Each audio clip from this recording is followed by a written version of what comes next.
Mesdames, Mesdemoiselles, Messieurs, chers fidèles téléspectateurs de la Living Water Channel, nous voici voilà, présents aujourd'hui sur cette autre édition de 1 heure dans la cité.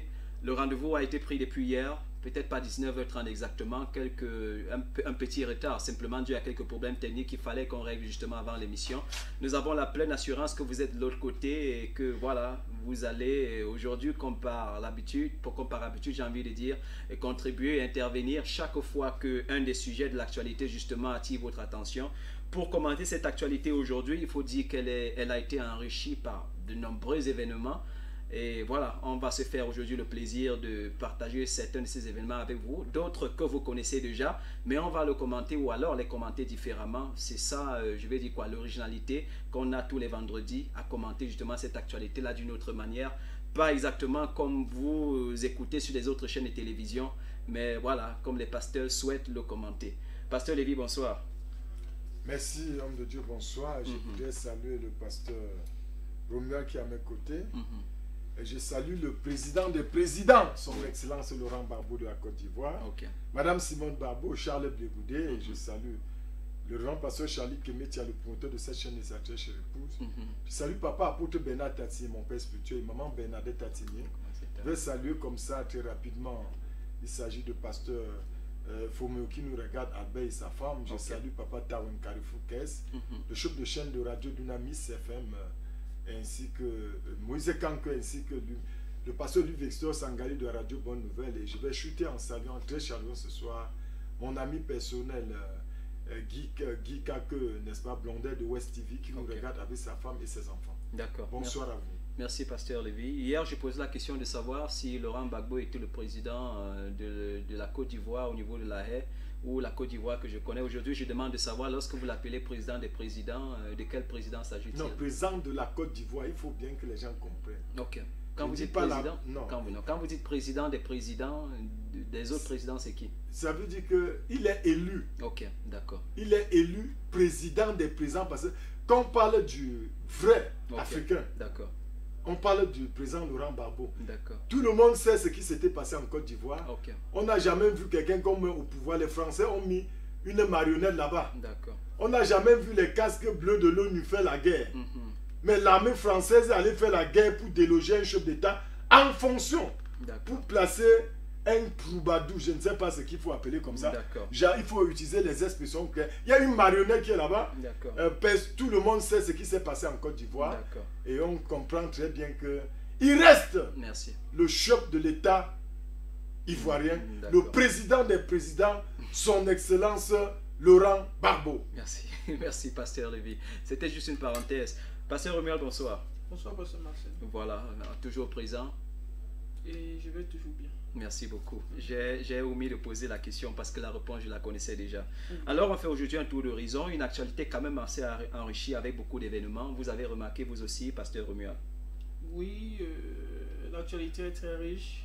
Et je crois qu'avec la grâce de Dieu, on fera le tour sous votre contrôle. Voilà, bien sûr. On parlera des multiples, n'est-ce pas, sujets qui minent ou alors qui font l'actualité dans notre pays. D'accord. Et je précise qu'on ne reste pas qu'au pays. On va faire nos balises parce qu'on va faire un tour à l'étranger pour voir qu'est-ce qui se passe ailleurs. Voilà. Comme quoi les affaires des autres parfois nous concernent aussi. Voilà. Oui, chers téléspectateurs, une transition. Juste le temps pour vous et pour nous justement de nous mettre au pas. Après quoi, on va continuer.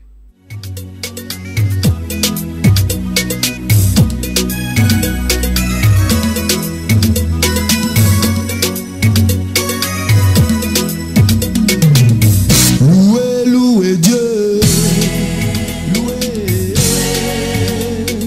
Jésus, louez Jésus, louez Jésus. Mon rêve était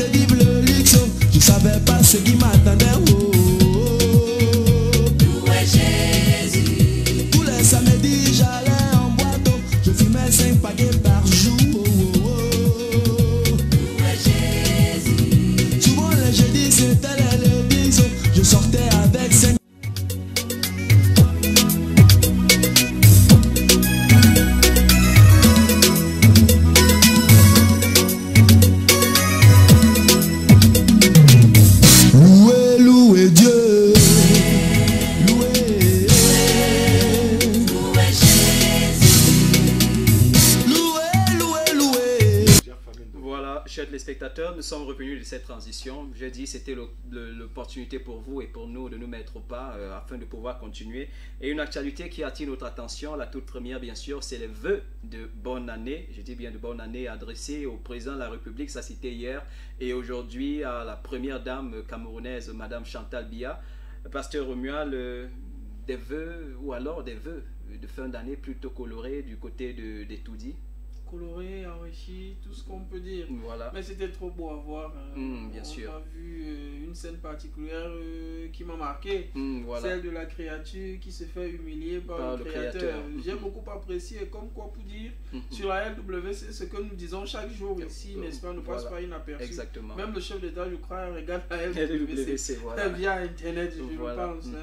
On a décrié cette histoire de 32 supérieur égal à 500. Et on a vu le chef d'État manifester sa colère. Exactement. Comme pour dire que réellement 32 n'est pas égal à 500. D'accord.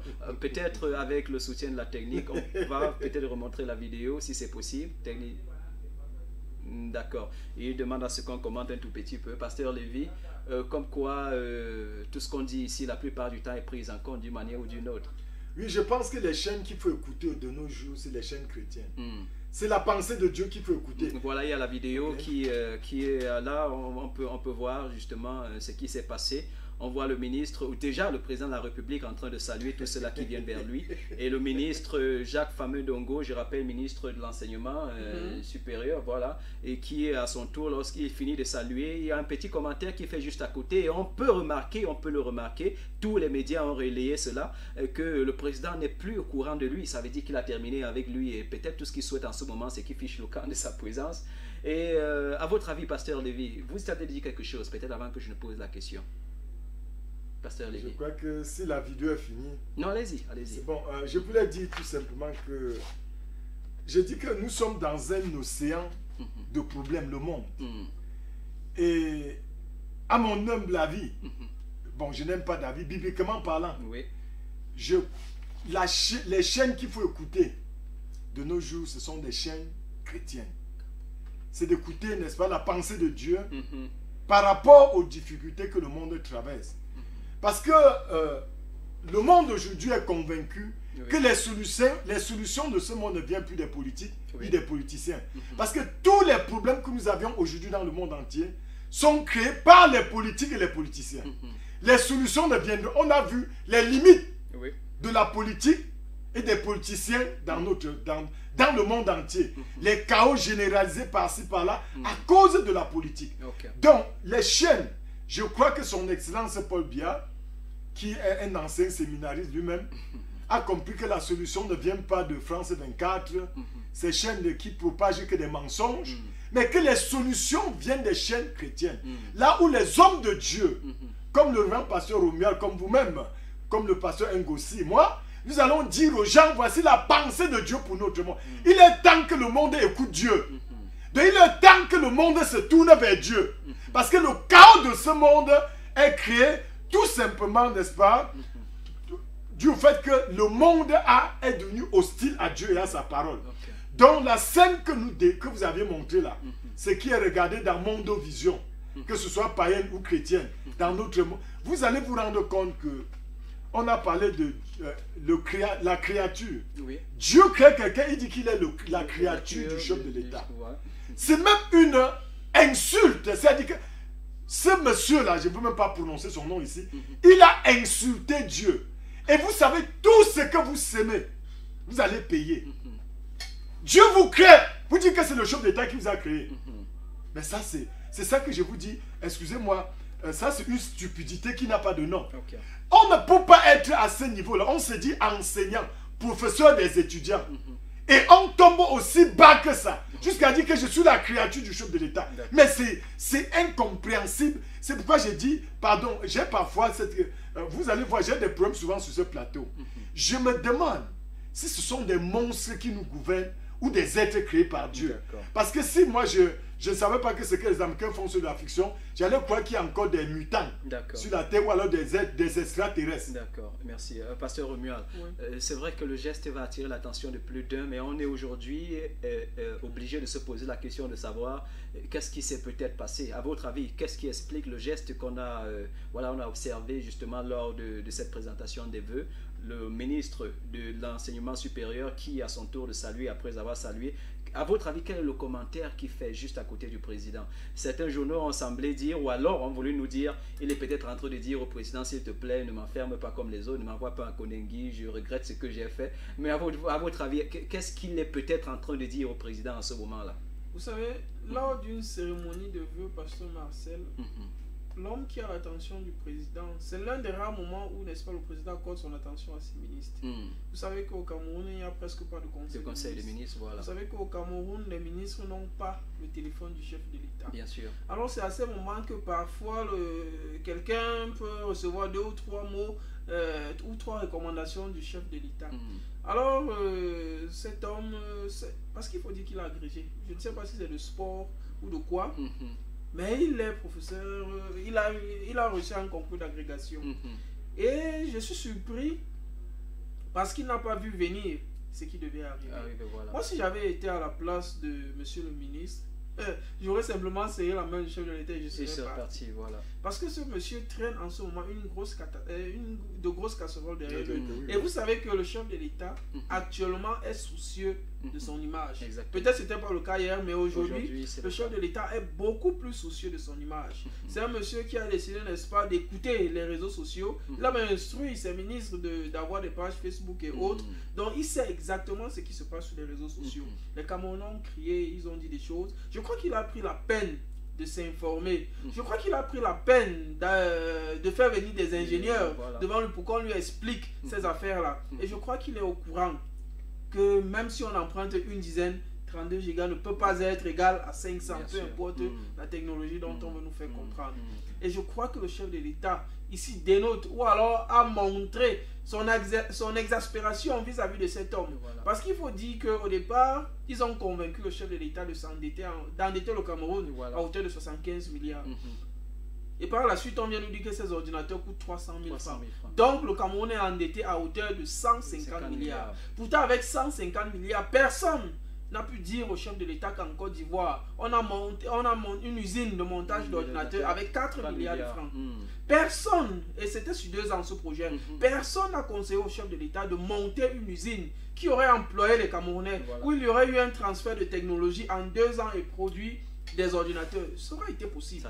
Bien sûr, bien possible. Avec ces montants-là. Donc le chef de l'État est très en colère, ma foi. Et comme on a dit hier en exclusivité sur ce plateau, il y a une enquête qui est instruite contre ce monsieur. Et ne soyez pas surpris, parce que le nom lui n'agit pas vite. Le prince est quelqu'un de très patient. Il peut laisser sa créature là pendant encore 1 an. Mais après, le pévier va survoler sa tête. Ça, c'est certain. Donc je crois que depuis hier, ce monsieur passe des nuits blanches. Je crois qu'il a compris que sa place n'est pas à Konengi, comme disent quelqu'un, mais plutôt au sein. Exactement. Pasteur, vous voulez dire quelque chose? Oui, je voulais ajouter à la suite de ce que l'homme de Dieu vient de dire.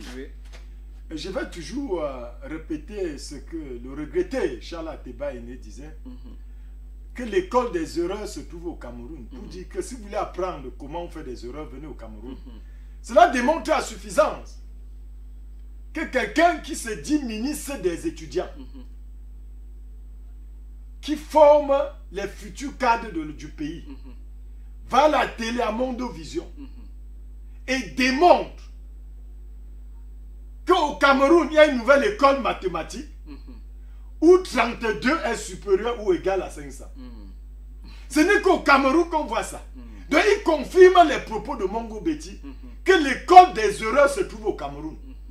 Voilà un professeur d'université, je ne sais pas si vous y agrégé, je ne sais pas, il a pris ça dans l'eau, où on achète, je ne sais pas où il a corrompu pour avoir ça, qui va dire, sans foi aux yeux, sans avoir honte, que 32, où on apprend ça dans quelle école, je ne sais pas.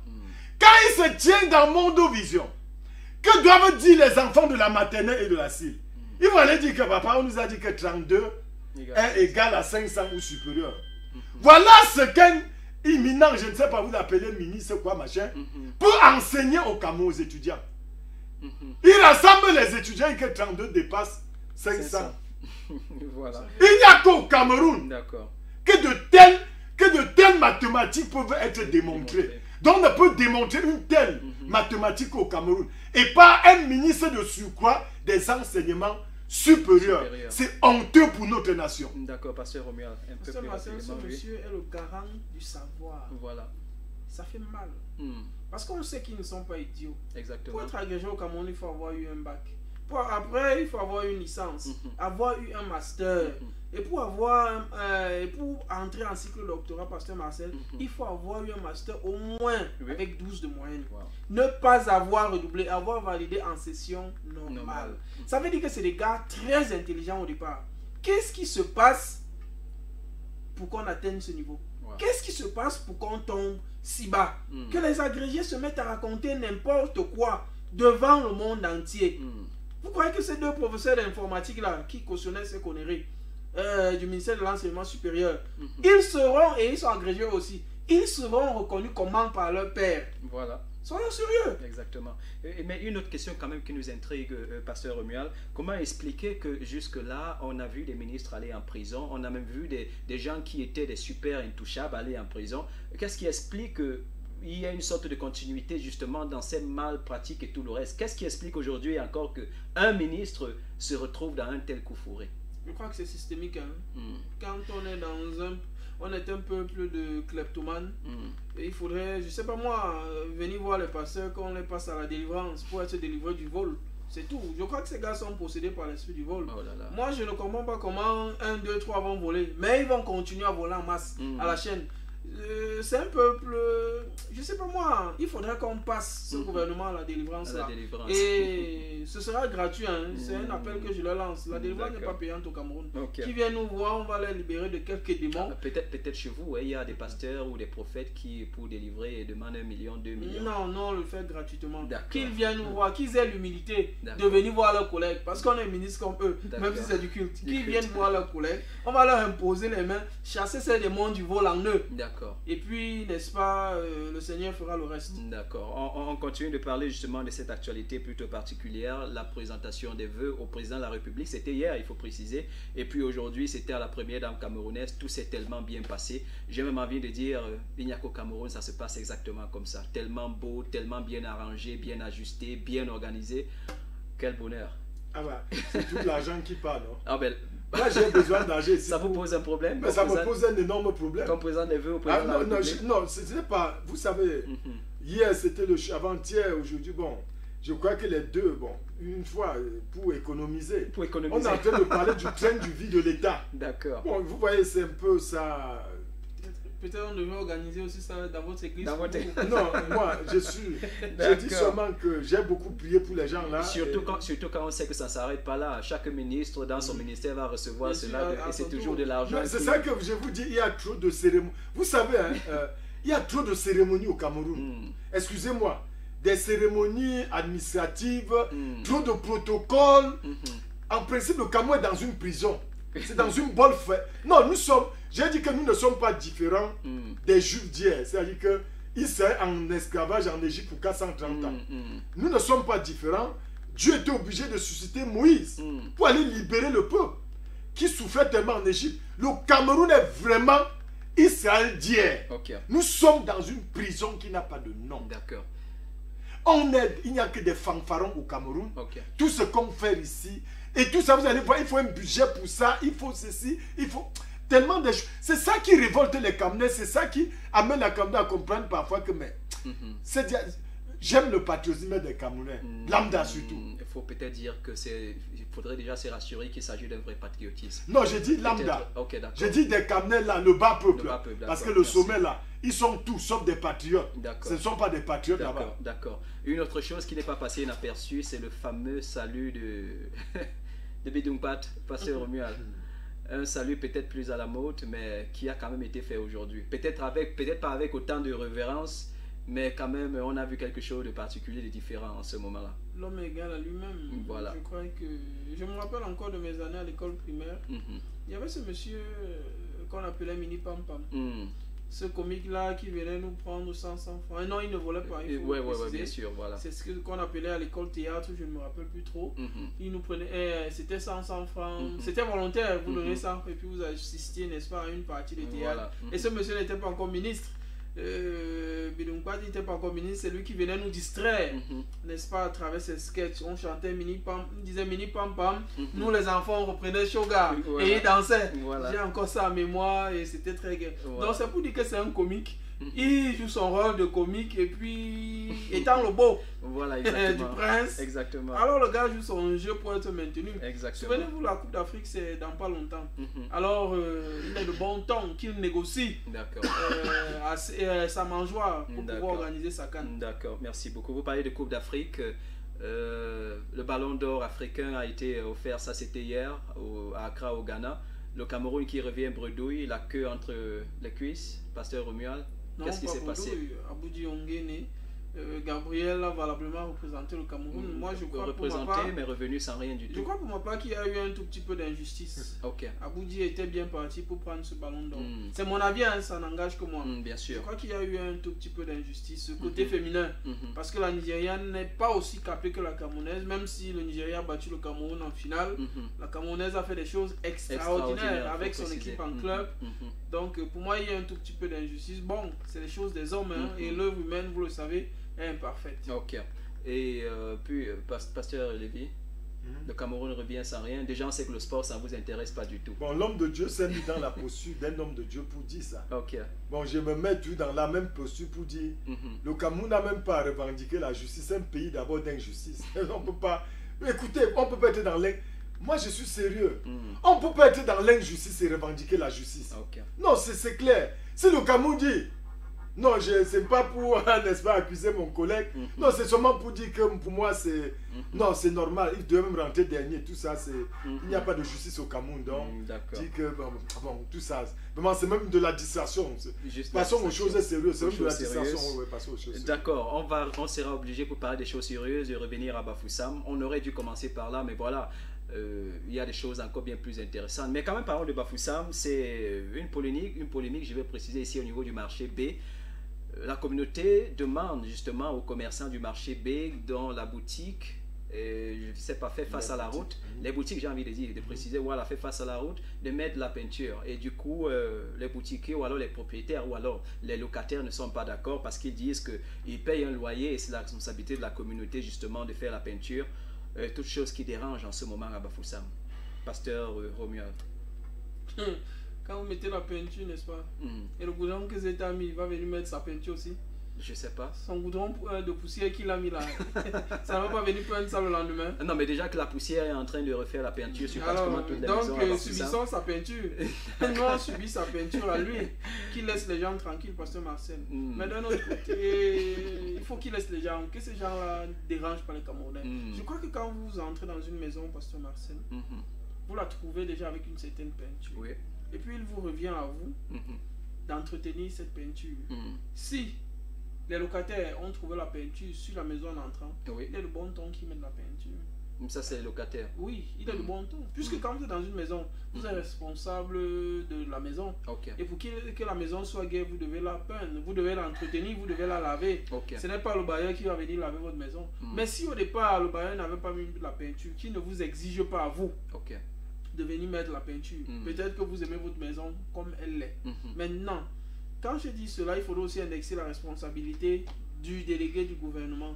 Le goudron qu'il a mis là à Bafoussam, à lui seul salit les murs. Donc vous mettez la peinture aujourd'hui, demain il est sale. Précisez qu'en parlant de goudron, vous parlez de terre, de poussière et tout le reste. C'est le goudron qu'il a mis. Nous, on l'a vu goudronner le Bafoussam avec la poussière, avec la terre. Donc cette terre-là, dès qu'un véhicule passe, ça colle au mur, ça salit le mur. Alors je me vois mal peindre un mur pour que 2 semaines après, ce soit comme si on n'a pas peint. Donc, qu'il s'arrange soit à nous arroser le sol comme ça se fait chez les autres, tous les jours, ou alors à venir mettre la peinture sur le mur, puisqu'il s'agit du mur extérieur pour embellir la ville. Comme il dit que Bafoussam la belle, je crois qu'il confond Bafoussam et sa maison, parce qu'il a une très belle maison. Il se dit que tout Bafoussam est joli comme sa maison. Donc il s'arrange donc à venir peindre. L'argent qu'ils prennent là, ils peuvent mettre la chaux partout. Donc ils n'ont pas de problème d'argent, Pasteur Marcel. Tout ce qu'ils prennent aux commerçants là, ils sont capables d'entretenir cette ville, qu'ils nous laissent tranquilles. Les WC qu'ils construisent là, les 100 enfants là peuvent peindre Bafoussam. On ne lui demande pas de mettre la peinture haut de gamme, mais ne serait-ce que la chaux. Hein? Quand il aura fini avec son goudron là, voilà. Nous allons mettre la peinture sur nos murs.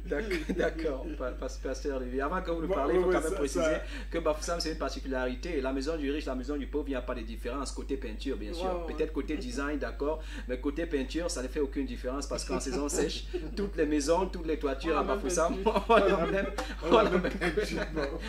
Pasteur Lévy. Ça me fait rire parce que la première chose que j'ai envie de me demander, excusez, pardonnez-moi, c'est sûr. Allez-y. Mais le marché B là, ce n'est pas la mairie de Balais qui va gérer ça. Je précise au marché A, s'il vous plaît. C'est marché A. Voilà, marché A. Marché voilà. A, ok. Donc, et même si c'est au marché A. Non, l'homme de Dieu a déjà tout dit. Donc je dis seulement que ça me fait rire parce que il faut que... Ce qui me fait rire, le pasteur Romain parlait, qui vient mettre la chaux lui-même. Il peut aller chaque deux, peut-être chaque une semaine, il peut mettre la chaux. Parce que il faut quand même dire que c'est un problème et on cherche, jusqu'ici on cherche à comprendre où est la justice dans l'affaire. Parce qu'on dit, la communauté justement demande que les commerçants du marché A le fassent, il faut mettre la peinture. Parce que vous êtes locataire, il faut prendre soin. Et on parle justement de la façade, de cette façade-là qui fait face à la route, justement. De ce côté qui fait face à la route. Et on voudrait comprendre où est la justice dans l'affaire. Vous avez dit quelque chose quand même qui est assez sérieux. Les commerçants devraient le faire. Ils sont locataires. Parle de ce qui est inscrit dans le contrat de bail. Je crois qu'ils ont un contrat de bail. Est-ce qu'il revient aux commerçants de mettre la peinture? C'est défini dans le contrat de bail. Si on les a piégés, tant pis pour eux. Nul n'est censé ignorer la loi. Mais toujours est-il qu'après avoir mis cette peinture, la peinture de ZT va revenir. Ça va revenir sur... Ce n'est qu'une question de temps. On en a encore pour 2 bons mois. D'accord. J'étais en train de dire que... je voulais juste ajouter à ça parce que vraiment ça nous donne les mots de tête. Les super maires, comme on a souvent l'habitude de les appeler au Cameroun, qui n'ont aucune responsabilité vis-à-vis du peuple.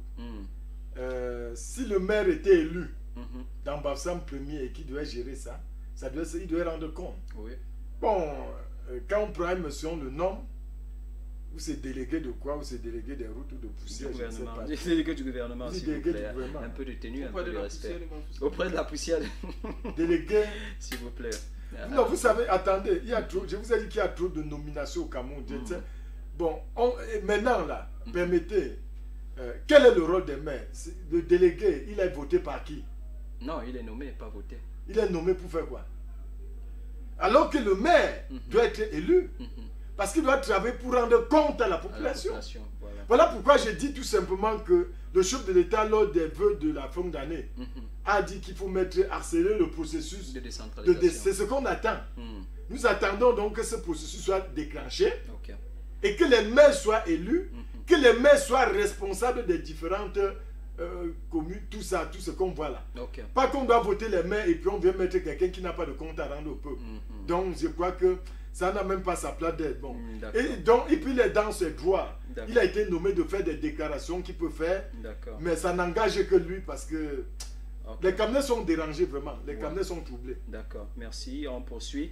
On est parti de Bafoussam, cette fois pour Yaoundé, et il se passe un problème quand même assez sérieux à Yaoundé. On sait que pratiquement 60 à 70 camions ont garé quelque part à Diapoma, c'est où le stade, ou si vous voulez, le nouveau stade de Yaoundé se fait construire en ce moment. Il faut ici préciser que c'est une œuvre particulière du président de la République. Mais déjà, des problèmes qui se font savoir à ces niveaux, et je partage avec vous, et avec vous bien sûr, chers téléspectateurs, c'est que la Tunisie est pour beaucoup dans cette affaire. Déjà, ce que les employés ou alors les ouvriers qui travaillent sur place, voilà ce dont ils se plaignent, c'est qu'un ouvrier tunisien est payé à presque 1 200 000 francs, 1 200 000 francs, avec presque 200 000 francs de prime, pendant qu'un ouvrier, bien sûr par mois il faut préciser, pendant qu'un ouvrier camerounais est payé à seulement 160 000 francs et les primes sont plus que dérisoires. Voilà le problème qui est le leur à ce niveau-là. Pasteur Romuald, on est où avec tout ça? Mais est-ce que c'est aux Tunisiens de négocier les contrats des Camerounais? Je crois qu'il faudrait qu'on se regarde en face et qu'on se dise la vérité. Les Tunisiens sont venus, ils ont négocié leur contrat de façon normale, à ce que les gars soient bien payés. Maintenant, si vous n'avez pas de syndicalistes qui peuvent porter l'affaire, n'est-ce pas, qui peuvent négocier à votre place, vous n'allez que pleurer.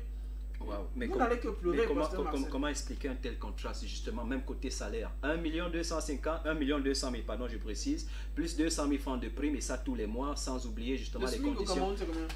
Je crois que c'est 27 000. Ah, d'accord. Ça veut dire que si on vous paye 50 000, vous êtes bien payé. Oh là là. C'est ce que ça sous-entend. Oh là là. Alors, en Tunisie, le SMIC, c'est combien? Vous croyez que c'est au président tunisien de venir dire que les Camerounais doivent être mieux payés ou payés à la hauteur des Tunisiens? Non. Les Tunisiens arrivent, c'est un contrat, ils négocient leur contrat, ils payent leurs gars en fonction des négociations qu'ils ont pu obtenir. C'est tout.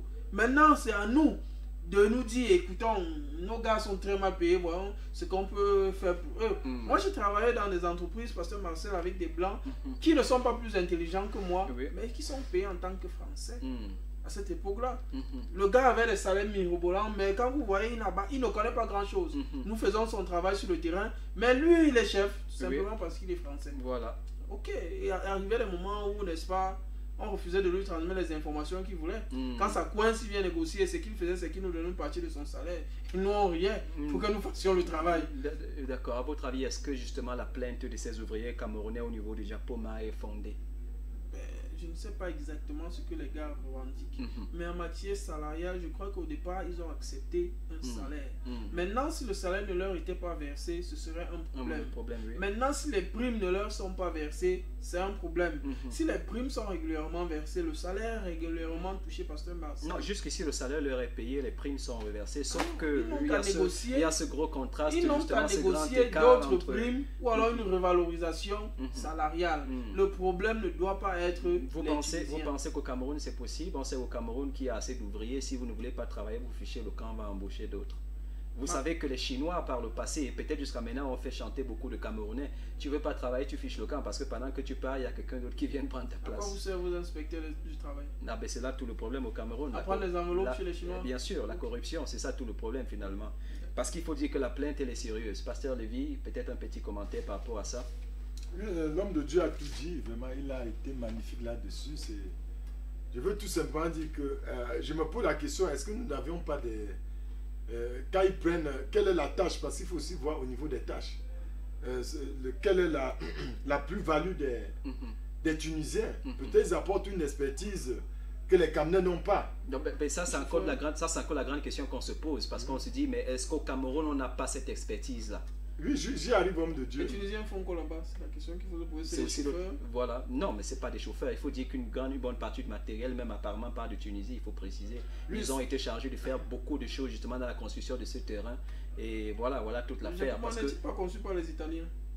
Bon, c'est une sous-traitance, il faut préciser. Voilà. Ok, voilà. Donc si c'est dans une sous-traitance, c'est ça que j'ai dit. Juste pour ajouter à ce que l'homme de Dieu a dit, il faut voir la plus-value qu'ils apportent, l'expertise. Peut-être qu'ils apportent une expertise que les Camerounais n'ont pas. Peut-être c'est ça qui a valu leur contrat. Vous comprenez très bien. Donc je prends les choses sur cet angle-là.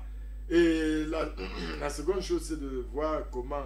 Bon, les Camerounais, quel est leur... Peut-être c'est des chauffeurs camions, peut-être ils jouent les chouhettes, comme on dit dans le chantier. Les vrais ouvriers, il faut préciser. Les vrais ouvriers, bon, peut-être... Quand je dis chouhettes, c'est-à-dire qu'ils n'ont pas d'expertise à apporter. Ils ne sont là que comme des exécutants. On dit, faites ceci, ils font. Donc ça veut dire qu'ils méritent leur salaire. Ils n'ont pas à se plaindre. Comme de Dieu a dit, s'ils vont accepter, ils vont aller voir leur syndicat. Donc je crois qu'il y a un syndicat qui va revendiquer. Donc les Tunisiens peuvent négocier leur contrat même à 100 millions par personne par mois. N'est-ce pas? C'est un contrat est un contrat. Donc de ce côté-là, il n'y a même pas beaucoup à se plaindre. Il ne faut pas qu'ils disent que bon, parce qu'on donne 1 million et 200 000 francs à un Tunisien, je veux aussi peut-être la moitié. Non. Voilà. Qu'est-ce que vous apportez comme expertise? Rien. Ce sont des chouettes au chantier qui se contentent même de 100 parce que le SMIC au Cameroun c'est 27 000. Je crois que c'est moi. Bon, si je ne me trompe pas comme les miss sont trompés, si je n'abuse pour dire que je ne veux pas dire que que 27 000 est supérieur ou égal à 130 000. Je crois que c'est mathématique, on ne va pas s'y essayer aujourd'hui. Voilà, chers téléspectateurs, nous allons poursuivre, mais déjà avant de continuer, on va prendre une transition. Voilà, on sera revenu juste après.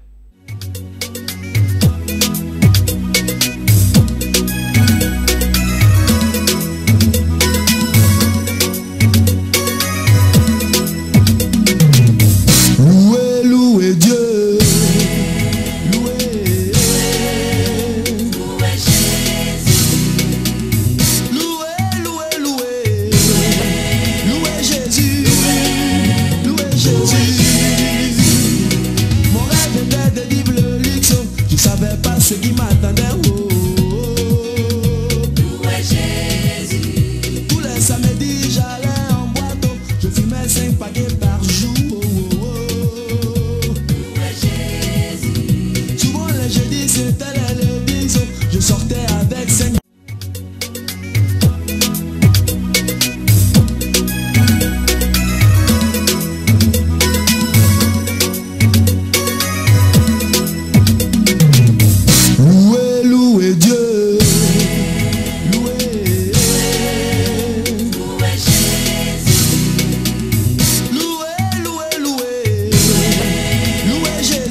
ceux qui m'attendaient. Oh,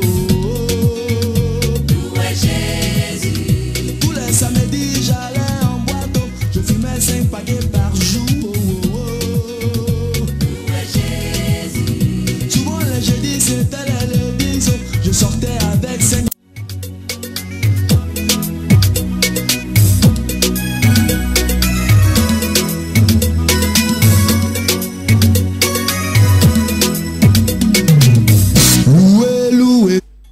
Chers téléspectateurs, nous sommes revenus. C'était juste une transition, le temps pour vous et pour nous de ce côté de souffler un peu. Voilà, on va poursuivre avec justement cette actualité. Je vous ai dit, si on est dans la cité le vendredi, justement, on fait un tour d'horizon. On essaye de commenter différemment l'actualité, justement, pas exactement ce que vous écoutez ou regardez ici et là, mais voilà, une autre approche, un autre regard, justement, sur cette actualité-là. On va poursuivre, mais cette fois, on est obligé de sortir du Cameroun. On prend peut-être un avion première classe, on va pour la Guinée. Et il se passe quelque chose en Guinée, quelque chose qui défraie la chronique, quelque chose qui dérange plus d'un, qui peut-être, je vais dire, encourage peut-être d'autres. C'est le phénomène Macron. Un homme de 35 ans épouse une dame de 71 ans. Voilà, l'écart est tellement grand que je ne saurais dire combien d'années il y a entre ces deux. Pasteur Rumia, je commence avec vous. Qu'est-ce qui ne va pas? C'est tellement, ça devient un peu terrible déjà. Jusque-là, on croyait que c'était un cas isolé, Macron et sa femme. Et puis là, on a l'impression en Guinée que quelqu'un a pris la relève. Un jeune homme, il faut préciser, de 34-35 ans, qui épouse une dame de 71 ans. C'est dérangeant, on a envie de dire. Vous trouvez que c'est dérangeant? Je ne sais pas, pour beaucoup, pour la plupart des personnes qui jusqu'ici ont été au courant de l'actualité, c'est quand même un fait qui dérange. Et peut-être pas, ça encourage peut-être d'autres. Certains vont dire, mais voilà, ça devient peut-être plutôt sérieux et qu'il faudrait qu'on officialise des choses ici et là. Depuis que Macron a pris le pouvoir, il faut dire qu'en Afrique, les mémés ne se négligent plus. Voilà, maintenant les gars ont compris que c'est les mémés qui ont l'argent, surtout qu'en Guinée, celle-ci est députée. Oui, il faut préciser, voilà. Madame le député est un gars qui n'a pas grand-chose. Vous comprenez directement que le sentiment du gars est orienté vers le portefeuille de la mémé. Parce que quand vous voyez la mémé, elle est suffisamment amortie. Je ne pense pas qu'il puisse naître un amour de ce type entre un gars de 34 ans et une femme de 71 ans. Wow. L'écart, c'est combien d'années encore? 45 ans. Ça pourrait être sa grand-mère. Ouais, sa grand-mère, ça c'est clair. C'est compliqué. Vraiment... Macron a encore fait mieux que cet Africain-là. Je crois que ce n'est qu'un problème d'argent, de sous et rien que le sous de la cupidité. Vous n'y voyez pas d'amour du tout? Non, pasteur Marcel. Ce n'est pas possible, à votre avis, que quelqu'un de bien jeune puisse, je ne sais pas, tomber amoureux de quelqu'un de bien âgé? Ce n'est pas possible, à votre avis, quand vous regardez les choses? Je ne sais pas, peut-être ça c'est votre conception, mais quand vous regardez la nature de manière générale, ce n'est pas possible que quelqu'un de bien jeune puisse tomber amoureux de quelqu'un de peut-être vieille, c'est pas possible. Vous tombez amoureux de votre mère, vous? Ah ben là vous me renvoyez la question, je saurais. C'est Marcel, il y a des choses qui relèvent d'autres choses que de l'amour. Un enfant ne tombe pas amoureux de sa mère, c'est pas possible. On est des Africains et il ne faut pas se mentir. Lorsqu'on sait que ça a été possible, on parle je vais dire quoi, comment on appelle, Oedipe. Vous vous rappelez d'Oedipe, la fameuse histoire d'Oedipe? Le complexe d'Oedipe. Exactement. Oui, le fameux complexe d'Oedipe. Ce qu'on ne dit pas aux gens, c'est qu'il y a des esprits qui se cachent derrière ça. Ok. Ça, c'est ce que... on le dit simplement complexe d'Oedipe. On n'explique pas en réalité le fond de cette histoire. Maintenant... Mais l'histoire voudrait quand même dans le complexe d'Oedipe que Oedipe soit tombée amoureuse de sa mère. C'est quelque chose qui ne peut pas être normal, pasteur Marcel. Un enfant ne peut pas être amoureux de sa mère. D'accord. C'est tout à fait sorcier. Bon, maintenant, cet homme qui aime une maman une grand-mère de 71 ans, pasteur Marcel, c'est uniquement pour ses sous, j'en suis certain. Non, mais sur la photo, elle a quand même encore certaines formes, il faut préciser. Elle est encore debout. Certains Camerounais utiliseraient l'expression. Mais vous avez vu les formes là-haut. Moi j'ai vu une mémé qui a la face toute bousillée par le Jansan. Vous me parlez de quoi, pasteur Marcel? Non. La mémé est finie. Et puis à 71 ans, même si on a l'argent, le physique est déjà amorti. Et puis les jeunes, j'ai eu 34 ans un jour dans ma vie et je sais ce que j'aimais. Voilà. Donc ça fait qu'on est physiquement attiré à un âge. Les mémés à un certain âge peuvent être attirés. Elle peut aimer réellement le jeune. Mais le jeune, une femme de 71 ans, ce n'est pas de l'amour. C'est quelque chose d'autre qui attire ce jeune homme. C'est tout sauf l'amour. Tout sauf l'amour. Sauf que là, ils sont mariés et c'est parti pour toute la vie. Non, même un député, hein, c'est quand même quelqu'un qui a un certain nombre de millions. Un député africain, c'est quelqu'un au moins qui jouit d'une certaine aisance financière en Afrique. Mais il y a quand même quelque chose qui dérange dans l'affaire, que peut-être ce serait resté secret, d'accord, mais que la mémé, je sais pas, la femme députée si vous voulez, ait décidé du coup d'officialiser, de se marier publiquement, tout le monde est au courant.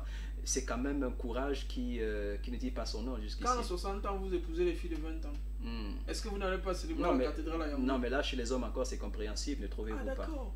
Parce que Dieu a donné l'âge, Dieu a dit que l'homme doit être plus âgé que la femme de tel nombre d'années. N'est-ce pas? Ok, c'est bien. Plutôt sérieux. Pasteur Lévy, je vous vois juste sourire. Bon, c'est vrai que au regard de la situation, bon, je vais aborder peut-être le problème autrement. Oui, vous savez, c'est ce qu'on appelle le cœur, c'est raison dont les raisons. Donc que la raison elle-même ignore, justement, c'est ce dont on parlait tout à l'heure. C'est pour dire que, vous savez, à 18 ans, on est majeur, on peut épouser qui on veut. On peut épouser qui on veut. Okay. Bon, si le gars de 34 ans a trouvé donc, son bonheur, parce que c'est une question de bonheur aussi. Bon, c'est vrai, s'il a trouvé que son bonheur, c'est avec cette femme de 71 ans, c'est tant mieux pour lui. Parce que s'il a jugé qu'il doit vivre le bonheur sur la terre, avec cette femme, c'est tant mieux. Parce que j'ai toujours dit, au lieu de faire un mauvais mariage, parce que nous aussi, de l'autre côté, on voit ce que entre les voyous, ça donne. C'est de la merde même entre les voyous. Voilà. Donc, si ce jeune homme de 34 ans ou 35 ans a trouvé qu'avec cette maman, son foyer doit être stable, c'est tant mieux. C'est tant mieux. Non, ce sont des cuisines internes. Ok. Ça veut dire que l'amour a ses raisons. Hein. Donc, ça, c'est une affaire interne. Et c'est normal qu'ils officialisent leur mariage. Voilà. C'est tout à fait logique. C'est un mariage comme tout le reste. Donc, et ils n'ont rien à se cacher parce qu'ils sont officiellement mariés. Donc, je suis d'accord. Bon, peut-être beaucoup voient le côté argent parce que c'est ce qui frappe. Beaucoup voient le côté argent. Non, mais vous, personnellement, vous pensez que le jeune homme est probablement amoureux de cette dame-là? Il peut être amoureux. Je vous assure, moi, je connais des gens qui ont été amoureux de leur maman. Quand dit l'aîné de on parle de maman biologique, bien sûr. Pas de maman biologique. Il y a des femmes attirantes. Il y a des femmes que les hommes sont prêts à tout faire pour les épouser. Que c'est de l'amour, vraiment. C'est-à-dire, trouver en cette femme-là ce qu'ils recherchent. Vous comprenez? Moi, j'ai sondé un peu là-dessus. J'ai fait un sondage dessus. Il y a des choses que vous ne pouvez pas expliquer. On ne peut pas expliquer. Non, il y a des choses que vous ne pouvez pas expliquer parce qu'il y a des hommes, vraiment, je connais des hommes qui disent non, c'est la femme là. C'est-à-dire, il a l'argent, mais il dit c'est la femme là, la femme âgée, il dit c'est celle-là que je veux. Et vous savez, aujourd'hui, il y a une autre expérience qu'il faut faire mention ici, c'est que avec tout ce qui se passe dans notre monde, parfois on condamne ces gens-là à tort. À tort, ah bon? Vraiment, on les condamne souvent à tort. Le mariage, pour moi, c'est une affaire des hommes matures même. Et la maturité, ce n'est pas nécessairement l'âge. Oui, la femme peut être celui qui doit guider l'homme. Pour qu'il devienne... Il y a des... Peut-être le même homme dont on est en train de parler là, vous allez lui donner une fille de 20 ans, ils ne vont pas trouver 3 ans dans le foyer. C'est ce qui se passe dehors. Donc de ce côté-là, je vous assure, de ce côté-là, je ne me plains pas de cet homme. Je le redis encore, s'il a trouvé qu'avec cette femme de 71 ans, il peut stabiliser sa vie, parce que c'est ça qui compte. Stabiliser sa vie, faire, je ne sais ça, avec même à Sarah, peut-être là la foi d'Abraham, n'est-ce pas, que la femme, on a vu des femmes, Sarah a couché presque à 100 et poussière, je ne sais pas. Bon, le pasteur Roméa connaît un peu l'histoire, plus que moi. Bon, 70 ans, homme de Dieu. 90 ans, merci, homme de Dieu. Sarah a couché à 70 ans, à 90 ans. Donc cette femme n'a que 71 ans. Parce que la Bible dit que tout est possible à celui qui croit. Je ne veux pas faire un procès sur ce garçon. Vraiment, je vais lui dire du courage et bon mariage. S'il a trouvé que c'est avec celle-là qu'il va passer le restant de sa vie, c'est tant mieux que Dieu apporte la bénédiction dans ce couple. Et juste pour passer un tout petit, peut-être un petit moment sur cette affaire-là, qu'est-ce qui fait problème? Savez-vous, pasteur Lévy, est-ce les mœurs, ça veut dire la conception que les hommes ou une communauté a du fait, ou la Bible elle-même? Non, ce n'est pas une question de... Oui, c'est une question de mœurs. Vous savez que les gens ont des jugements apparents. Les gens ont conçu les choses dans leur tête. Ils pensent que... Le problème, c'est que la pensée unique est très dangereuse. Vous comprenez? Nous vivons dans un monde diversifié. Ça veut dire que la pensée unique n'a plus sa place. la seule pensée, la seule parole où nous devons dire oui et amen, c'est la parole de Dieu. Ok. Ça veut dire que vous allez voir les gens dire il a épousé sa mère, ça fait quoi? Il y a des gens, vous allez voir des gens, comme je l'ai dit tout à l'heure, sur 100 foyers, les gens savent aujourd'hui que 98 ne résistent pas au bout de 3 ans. J'ai dit là, les jeunes là, tels de 25 a épousé une fille de 20 ans, ça ne fait pas 3 ans, 2 ans. À peine même ils font 1 an dans le mariage. Donc ça veut dire que il ne faut pas que les gens disent que non, non. C'est à chacun de savoir son goût. Hein. Mais d'accord. Les goûts sont relatifs. Les goûts sont relatifs. Non, il faut d'abord que Comme les gens quelqu'un le a dit, la comprennent. beauté Les est goûts, relative. même la beauté est relative. Ok. Et les goûts sont relatifs. Forcément, excusez, ce qui peut m'attirer vers une femme n'est pas ce qui peut vous attirer vers une femme. Si les gens comprennent ça, ils vont arrêter d'accuser les autres. Ok. Parce qu'on n'aura pas les mêmes goûts. D'accord. Quand j'entre là, je peux vouloir Coca-Cola, quelqu'un il a pris des Fanta. Fanta, Vous ouais. voyez, bon, donc c'est comme ça. Donc ce garçon, ça ne même pas fait l'objet. Comme vous savez aujourd'hui, il y a quand même, j'ai apprécié ici qui avait dit lors d'une conférence que vous savez que les internautes sont tous des gens fâchés. Ils sont toujours à la quête des informations pour publier. Oui. Donc, vous comprenez, donc, il faut qu'ils arrêtent, n'est-ce pas, d'aller fouiller dans la cuisine interne de ce couple. Oui, qu'ils arrêtent d'aller fouiller dans la cuisine. C'est un couple peut-être qui est heureux. D'accord. Le monsieur est fier d'avoir trouvé la femme de sa vie. Parce que la Bible dit que celui qui trouve une femme est homme de Dieu. Il a trouvé, c'est la grâce qu'il obtient de l'Éternel. Comme quoi, Donc, oui, c'est vrai. vous êtes la dernière personne qui les jeterait des pierres. Non, oui, je suis. Non, non, même pas. Écoutez, vraiment. Et la Bible dit, je crois que l'homme de Dieu ne me démentira pas. Je voudrais que les gens le sachent. La Bible dit que personne ne souffre comme Saint Gérard. Oh. Allez-y. Que personne ne souffre comme Saint Gérard dans les affaires des autres. L'homme Oui, de oui, Dieu bien connaît sûr, ça. bien sûr, oui. Hein? Paul a bien parlé, sa pierre. Donc tu ne dois pas, Dieu dit que ne t'occupe pas des affaires des autres. ok. Occupe-toi de tes propres affaires. Donc si le monsieur là a trouvé qu'il doit épouser la femme de 60 ans, 61 ans, 71 ans, pardon. Si c'est par là, il doit trouver son bonheur. Ok. Vraiment, moi-même, en tant que pasteur, j'ai dit que ce couple-là soit béni au nom de Jésus-Christ. C'est leur cuisine interne. Ok. Vous savez que Madame Chantal bien entrée à la présence à 23 ans. Oui, bien L'homme sûr. de Dieu connaît ça. Madame Chantal bien était mariée à Monsieur Bia, le président de la République, à 23 ans. N'est-ce pas? Donc ça veut dire que Monsieur Bia a trouvé qu'avec Chantal Bia, il doit faire le restant de sa vie. Vous comprenez, c'est ça. Je ne fous pas dans la cuisine interne des gens. On doit dire que Monsieur Bia est son grand-père. Mais ils ont fait des enfants. Bien sûr. Hein, et les enfants qui sont issus de cette union-là. Donc ça veut dire que les gens cessent de fouiller dans la cuisine interne des gens.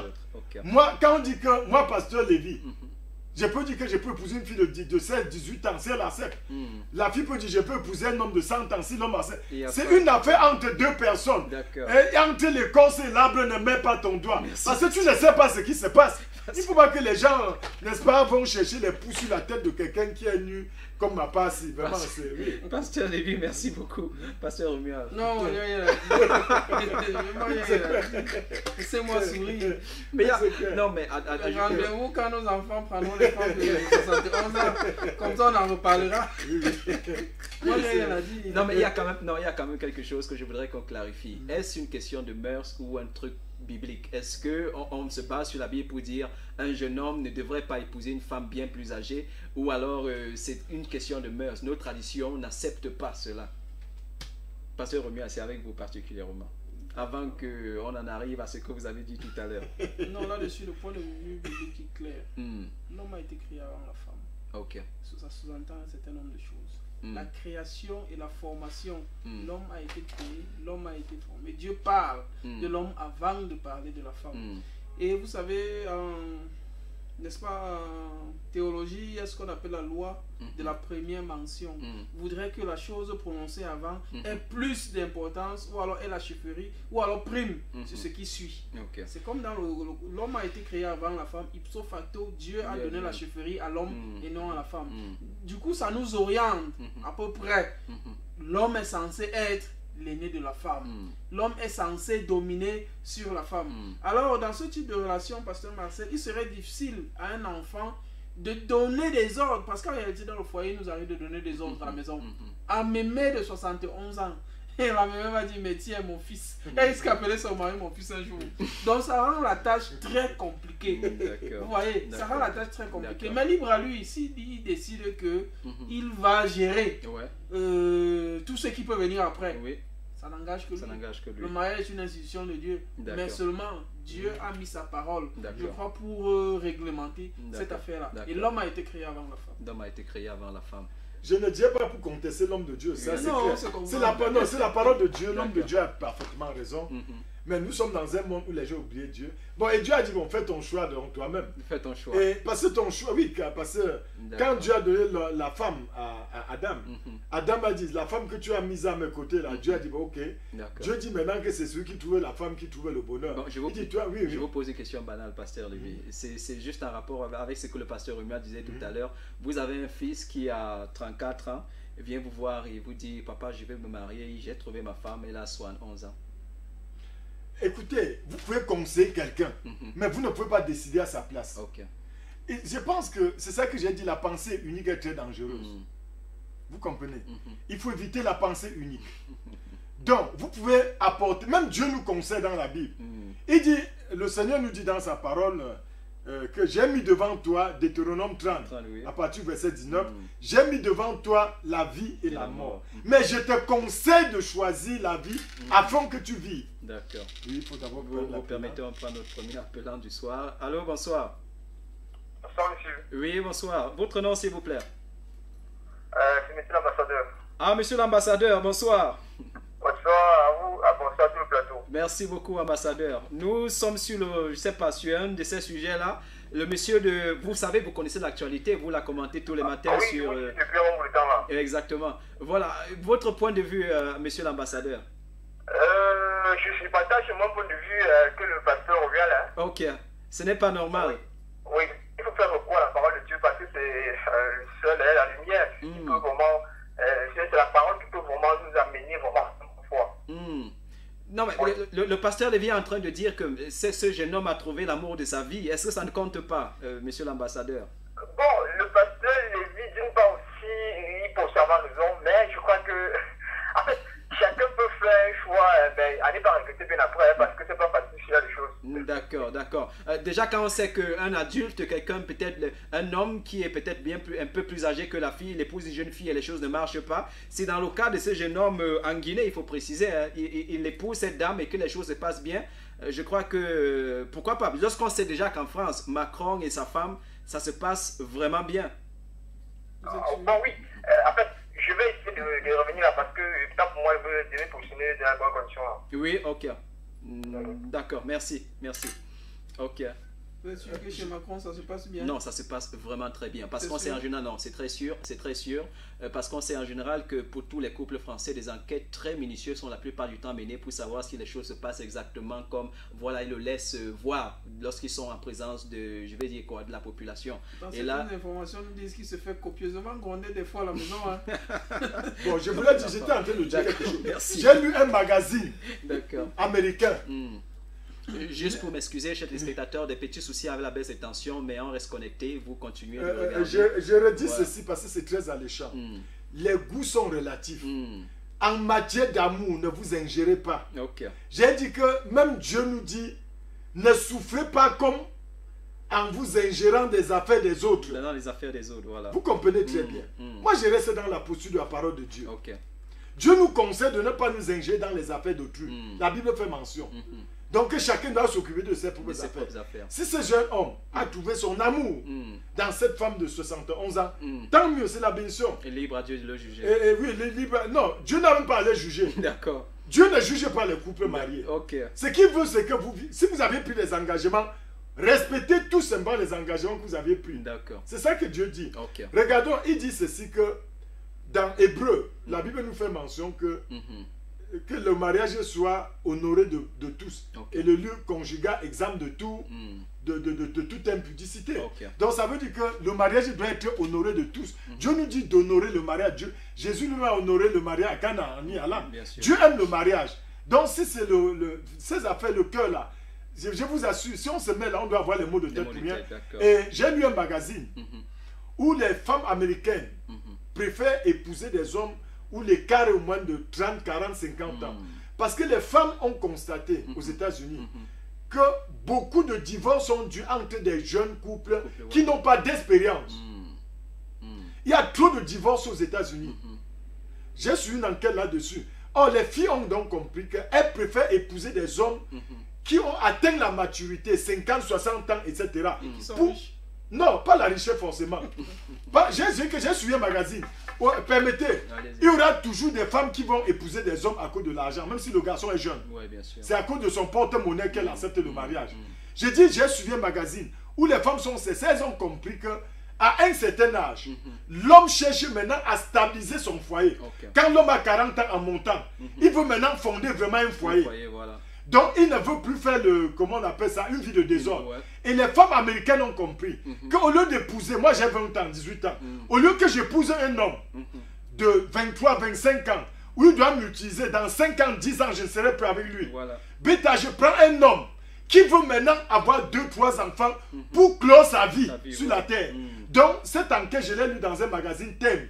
C'est Tam, c'est Tam Magazine, qui est un journal très publié, vous êtes anglophone, vous le savez, où on dit que, 75% des femmes américaines aimeraient épouser des hommes où l'écart est de 25, 30, 40, 50 ans. D'accord, merci. D'accord. Vous permettez que je dise Oui, à quelques mots, s'il vous plaît. Voilà. On va faire un peu de psychologie. Allons-y. Permettez que je mette ma blouse blanche. Quand je dis ceci, revenons dans le contexte de ce qu'on dit, pasteur Marcel. Vous savez pourquoi Jésus a commencé le ministère à 30 ans? Parce qu'en Israël, on ne pouvait être fils qu'à 30 ans. Exactement. Pour avoir la majorité en Israël, il fallait avoir 30 ans. Et Jésus vivait dans un peuple précis où il y avait un certain nombre de coutumes. Et parmi ces coutumes, il fallait avoir la majorité à 30 ans. Ce qui n'était pas contraire à la parole de Dieu. Voilà. Revenons en Afrique, nous sommes les Bantous. Dans la société Bantou, un homme qui prend une femme plus âgée que lui est vu d'un très mauvais œil. Ce n'est pas contraire à la pensée de Dieu qui voulait que l'homme se marie. Point. Mais un homme qui prend une jeune fille pour femme n'est pas vu d'un mauvais œil. Parce que la société Bantou est patriarcale. C'est-à-dire c'est l'homme qui est le chef de la famille. D'accord, merci. Ambassadeur, oui, allô? Oui, allô, Yo. Oui, ambassadeur, on vous écoute. L'ambassadeur qui revient, juste aussi pour vous encourager par rapport à ce que vous faites là. Merci beaucoup, ambassadeur. Voilà, très bonne nuit à vous. Merci beaucoup, merci beaucoup. Wow. Donc pour dire, parce que l'homme est le chef de la famille, il faudrait que le chef exerce son autorité. Et en Afrique, quand une femme a un tout petit peu d'autorité sur l'homme, on sait ce que ça donne. Donc dans la société Bantou, ce qui paraît extraordinaire n'a pas le même effet dans la société occidentale. D'accord. Donc c'est une question de contexte. Et chez nous, il est mal vu qu'un enfant épouse sa grand-mère. Mais homme de Dieu, il faut que les pensées soient révolutionnées. Parce que je suis d'accord avec l'homme de Dieu. C'est une question. Les mœurs, c'est quoi? C'est ce que nous nous sommes fixés. C'est que les mœurs, c'est ce que je pense. C'est ma conception par rapport à une situation donnée. Je pense que ce que je pense n'est pas forcément ce que l'homme de Dieu pense. Donc c'est pour dire que les gens doivent se surpasser. Et comme je le dis toujours, ne pas s'ingérer dans les cuisines internes des gens. Oui. Vos mœurs seront influencées par la société dans laquelle vous vivez. Oui, tout à fait. Cet homme se retrouve en Occident, il n'a aucun problème avec son couple. Mais en Afrique, chaque fois qu'il tiendra mémé dans la main, puisque c'est son épouse, parce que ma soeur, vous tenez votre épouse par la main et marchez en route, tout le monde va se retourner pour voir ce qui se passe. Parce que c'est mal vu dans la société. Et ça va lui attirer des regards, des haines, des ci et de ça. Donc pour faire l'économie d'un problème, il est mal vu de poser un certain nombre d'actions. Vous savez, même quand vous, homme de Dieu, même quand vous faites bien, vous avez toujours des regards malsains. Ça veut dire qu'en principe... C'est mieux de bien faire. Non. Au fait, nous ne sommes pas en train de... Ce n'est pas un procès contre cet homme. Non, loin de moi.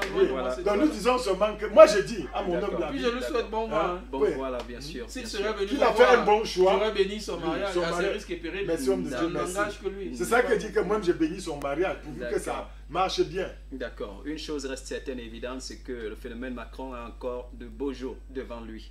Il faut le préciser. Déjà, lorsqu'on sait que quand on a, même si c'est sporadique, même si ça arrive comme ça encourage déjà beaucoup de personnes qui disent, ben, tiens, s'il a fait, pourquoi pas moi? Et Surtout puis, quand les mémés sont friqués. voilà, surtout lorsqu'elles sont friquées. Déjà qu'on sait que quand on s'est rendu compte de qu'est-ce qui se passait du côté de Macron et tout le reste, certaines personnes ont voulu dire le monde obscur a voulu initier quelque chose qui va prendre de l'ampleur au fur et à mesure. Ça veut dire que qu'on ne soit pas surpris que 20-30 ans, que la mode soit justement d'épouser... Bien sûr.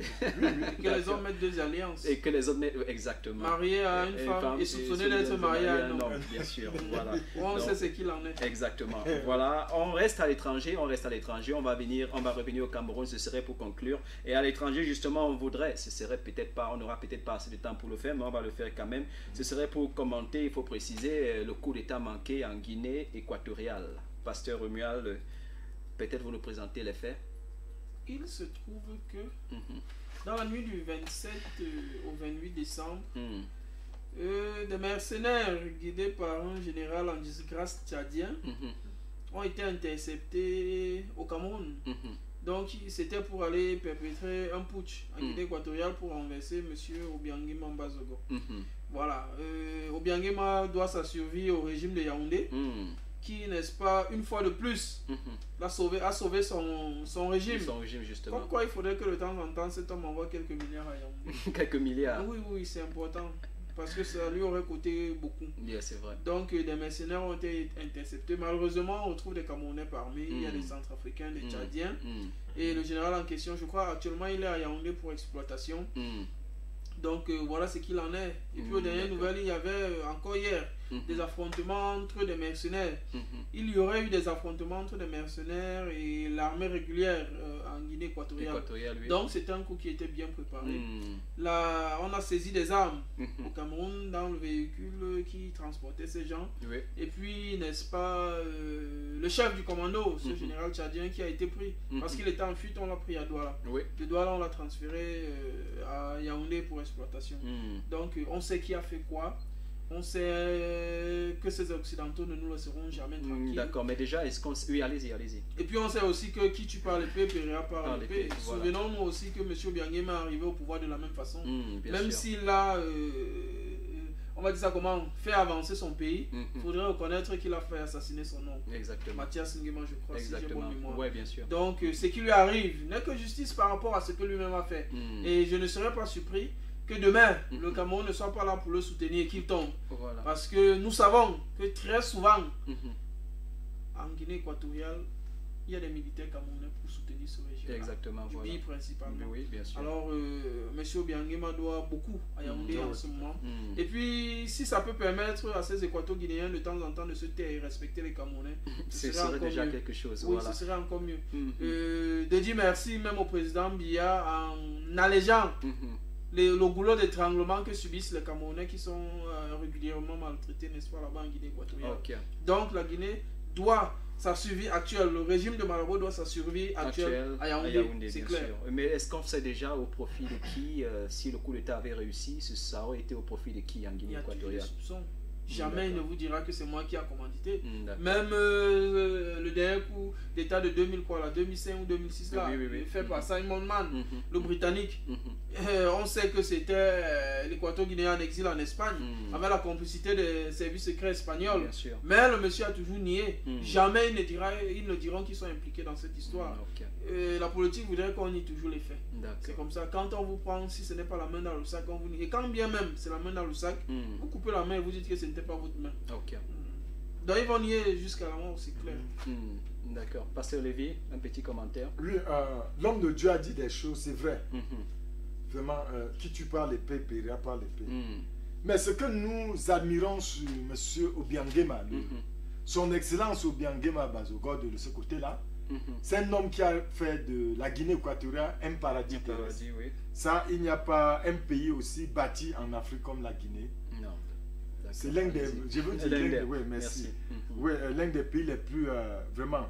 Vous savez, les Occidentaux sont jaloux de ce qui se passe, de voir, parce que les Occidentaux n'ont jamais souhaité voir un pays africain surtout se développer. Donc, on nous parle de quelqu'un, je crois, l'homme de Dieu, Séverin Moto, qui est de ceux qui a tenté plusieurs coups d'État là-bas, qui vit en Espagne. Et vous comprenez, parce qu'on dit qu'on les a arrêtés, chacun avait presque 2 millions sur lui. Donc, ce qu'on appelle argent de poche. Ça, c'est oui, argent de poche. Ça veut dire que ils devaient, leur coup ils devaient, n'est-ce pas, perpétrer leur coup le 31 décembre. Parce que le chef d'État était dans sa résidence pour passer, Mangomou, pour passer les fêtes avec sa famille. Et c'est là on devait le coincer pour le finir. Et d'après les instructions, d'après les premières enquêtes, ils avaient pour mission d'assassiner le président avec toute sa famille, sans laisser une mouche. C'est que c'est un acte tellement méchant. Quand vous regardez Homme de Dieu, pardon, permettez que j'apporte certains détails. Très rapidement, s'il vous plaît. Vous connaissez Helmut Kohl, je crois qu'il fut chancelier allemand. Il avait dit ceci que nous ne permettrons jamais que l'Afrique s'industrialise. Ça, c'est Helmut Kohl qui avait déclaré ça. Parce que l'Afrique est la chasse gardée des Occidentaux. C'est-à-dire, viens puiser nos richesses pour aller chez eux s'enrichir. Ça, c'est Helmut Kohl qui dit qu'on ne doit jamais permettre que l'Afrique s'industrialise. Et quand on voit le développement de la Guinée équatoriale, je vous assure, chez les Occidentaux ne conçoivent pas ça. Comprendre comment un peuple peut vivre comme au paradis, etc. Et Mitterrand lui-même disait que si la France a 10 francs, 5 francs viennent de l'Afrique. 7 francs. Oui, pardon de Dieu. Oui. Que si la France a 10 francs, 7 francs viennent de l'Afrique. Donc vous comprenez à suffisance que Mitterrand lui-même poursuit en disant ceci, que l'argent des Africains est dans nos porte-monnaies et le sang des Africains nous interpelle. C'est ce que Mitterrand dit. Que l'argent des Africains est dans leur poche. On sait que quand vous regardez tout ce qui se passe, avec tout ce coup qui s'est passé de l'autre côté, nous bénissons son excellence Paul Biya, n'est-ce pas, qui a joué un rôle. Et ceci a permis aussi, moi je dis à quelque chose, malheur parfois est bien. Parce que cela a ouvert maintenant les yeux des Africains. Vous allez vous rendre compte que ils voulaient, parce qu'en Afrique, en Guinée équatoriale, c'était facile de déstabiliser le Cameroun et tout. C'est que la sous-région de l'Afrique centrale. Parce que depuis, on connaît les montages qu'ils ont fait avec Jean Ping, le pion français, pour renverser Ali Ben Bongo. Parce que les Français cherchaient à s'accaparer des richesses de l'Afrique centrale. Donc ils cherchaient partout. Quand ils n'ont pas eu à atteindre leurs objectifs avec Jean Ping au Gabon, n'est-ce pas? Ils sont maintenant, parce qu'ils savent que s'ils prennent déjà la Guinée équatoriale, c'est facile pour eux de déstabiliser toute la sous-région, la Centrafrique, le Gabon, le Cameroun et le Tchad. C'est-à-dire pour prendre le sous-sol. Voilà la visée. Et cela a permis, je crois que actuellement, vous avez vu les émissaires que les différents chefs d'État ont envoyés, n'est-ce pas, là-bas. Je crois que ça fait maintenant une solidarité de la sous-région. Et je voudrais ici profiter, homme de Dieu, pour interpeller tous ceux et ceux qui nous regardent. Il faut beaucoup prier pour l'Afrique centrale, parce que, et il faut que les chefs d'État comprennent qu'il faut mettre sur pied une véritable politique militaire, c'est-à-dire pour défendre la sous-région de l'Afrique centrale. Et je vais chuter en disant, c'est homme de Dieu, il est temps, moi je dis, sincèrement, il faut rompre les relations diplomatiques avec la France. Le pire ennemi des Africains, c'est la France. Le malheur des Africains de l'Afrique francophone, c'est la France. Il faut vraiment que les chefs d'État décident. Et rompre, parce qu'ils ont commencé avec les affaires de bien mal acquis, machin, etc. et tout ça. Et puis tout ça. Vous, on vient chez vous investir des milliards. Après que c'est les bien mal. Vous êtes resté là, non? Est-ce qu'ils ont remis l'argent là au Quatou Guinéen? Vous dites que c'est un bien mal acquis. Quand ils les investissaient chez vous, ce n'était pas un bien mal acquis. Maintenant, quand on investit des milliards chez vous, qui est resté là? Ce sont les Français. Donc je pense que les chefs d'État de l'Afrique centrale, à partir de cette histoire, il faut qu'ils prennent une décision de dire, Français, nous ne voulons plus des Français chez nous. Il faut que les chefs d'État se décident qu'on chasse les Français avec leurs films de chez nous. C'est le malheur de l'Afrique. Oui, je voulais juste apporter une précision, pasteur Marcel. C'est que moi, je ne magnifie pas les criminels. Monsieur Obiangima, fut-il chef d'État? C'est un criminel. Il a tué. Il est arrivé par coup d'État. À la différence du président Biya au Cameroun. L'une des raisons pour lesquelles le président Biya peut durer au pouvoir, c'est qu'il est arrivé de façon légale, pas par la prise des armes. Et cette histoire de coup d'État va toujours suivre M. Obiangima. Tant qu'il sera là, ça va toujours arriver. Parce que de la manière dont tu viens au pouvoir, c'est comme ça que tu t'en vas. En principe. En général, oui, c'est Donc, ce qu'on a observé. Ça il s'est n'a qu'à passé s'en avec prendre. Kadhafi, avec sa sortie. Tous ces gens-là, c'est passé avec eux. Donc il n'a à s'en prendre qu'à lui-même. C'est vrai que les puissances occidentales jouent un certain jeu, mais c'est aussi parce que ces gars-là sont venus de cette façon-là. Ok. Parce que s'il faille déstabiliser l'Afrique centrale, il suffit de prendre le Cameroun. Quand le Cameroun est tombé, vous avez toute l'Afrique centrale. Ah ouais. Il n'y a rien à dire. Si le Cameroun tombe demain, ils ont tout, que ce soit le Gabon, le Tchad, ils ne vont pas résister en une semaine. D'accord. Tout sera pris. Alors le gros problème pour les Occidentaux, c'est de prendre le Cameroun. Ok. Et le Cameroun n'est pas debout parce qu'ils ont une très grande armée. C'est Ouais. vrai qu'on a une puissance militaire, mais c'est surtout parce que les Camerounais prient et les Camerounais disent devant Dieu tous les jours que cela ne va pas arriver. Ah, ben parce ça, que c'est quelque chez nous. chose.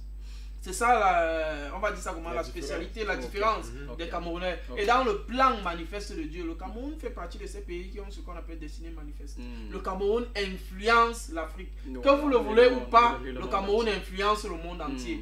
De par, on va dire ça comment, les plans de Dieu. Le plan, voilà. Donc ça fait que, monsieur Obiangema, je suis désolé pour vous, la menace de coup d'État va toujours planer sur vous. Et peut-être qu'un jour, ils vont couper vos têtes. Moi, je ne sais pas, ce n'est pas mon souhait. Peut-être. Mais ce que vous avez fait à l'autre, D'accord. il y a de fortes chances que ça Que vous ça vous arrive. arrive. Alors Ok. donc, de grâce, pour que ça ne vous arrive même pas, laissez même la Laissez faire déjà pendant la tout le faire temps. là. D'accord. Et puis vous sauverez votre tête. D'accord. Est-ce qu'on a dit qu'en Guinée équatoriale, il y a un seul homme qui peut gérer la Guinée équatoriale? Moi, je dis non. Voilà. Les Équato-Guinéens sont des gars intelligents. Bien sûr. Et plusieurs peuvent gérer. Donc, il n'y a pas de candidat naturel, comme on dit là. Merci. C'est l'histoire. Merci. Chers téléspectateurs, nous avons terminé. Déjà, il faut rappeler ici que la rentrée scolaire, c'est pour lundi. On a peut-être beaucoup fêté, mais l'école, c'est pour lundi. Il faudra reprendre.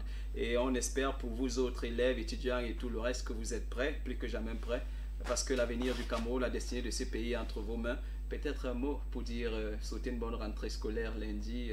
Aux Non, mon élèves. dernier mot, ce n'est pas pour les élèves, c'est qu'on prie beaucoup pour notre nation. D'accord.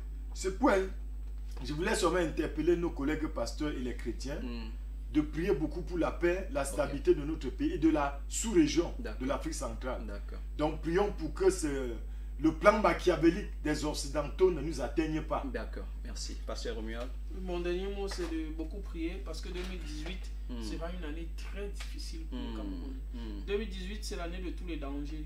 2018, c'est l'année là où les Camerounais vont beaucoup gémir dans leur chair, où les Camerounais vont beaucoup pleurer. Je ne suis pas un prophète de malheur, mais je vous dis ce qui arrivera. Les Camerounais vont beaucoup pleurer. Beaucoup, ce ne sera pas facile. 2018 sera encore plus difficile que 2016 et 2017. Souvenez-vous, on avait dit au peuple que l'intervalle 2016, 2017, 2018 était des années cruciales pour le Cameroun. Alors 2018, c'est une année de beaucoup de souffrance. Mais avec l'aide de Dieu, ça va arriver. On a toujours dit aux Camerounais ici que nous, quand on le disait sur ce plateau, que le réveil partira de l'ouest pour le reste. Ouais. Les gens nous ont appelé Yaoundé pour dire que c'est parce que vous êtes Bamileke que vous dites cela. Mais vous le voulez ou pas, c'est une réalité. Ça part de l'ouest et ça impacte le reste du monde. Les prophéties sortent de partout. Hein. J'ai encore une vidéo qui circule sur les réseaux sociaux où, n'est-ce pas, la nuit de la traversée, ce pasteur zimbabwéen a reçu un message similaire de la part du Seigneur où on dit particulièrement le Cameroun, oui, mais particulièrement la région de l'Ouest. Donc, prenez vos gardes, priez pour que ce qui arrive ne vous touche pas. Parce que la Bible dit que peu importe ce qui se passe autour de moi, je ne serai pas atteint parce que Dieu est avec moi. Mais Merci. quand les gars là Cherchez disent la le face sang de de Dieu. Dieu pour chuter, quand les gars là, quand vous dites des vérités aux gens, les gens disent que parce qu'on a dit que ça vient de l'Ouest, vous êtes bamké, vous dites ça. Oh là, il veut que quoi? Voilà le tribalisme qu'on cultive dans cette nation. Merci, pasteur. Quand ils gouvernent là depuis 35 ans, ça ne dit rien. Merci, Pasteur Lévy. Nous avons terminé. Chers téléspectateurs, merci d'avoir suivi. Merci surtout d'avoir pris le rendez-vous avec nous. On n'est rien sans vous. On va se revoir, ce serait lundi. Déjà, avant de partir, on vous souhaite un très bon week-end. Juste entre parenthèses, que le docteur Marcel sera là demain à 19h, toujours pour parler de la santé. Le rendez-vous est pris. Notez-le, bien sûr. On va dire tellement de choses demain. J'espère que vous serez là, parce que moi, je serai là et Dieu est là pour nous tous. Alors, bye bye, bonne nuit et à bientôt.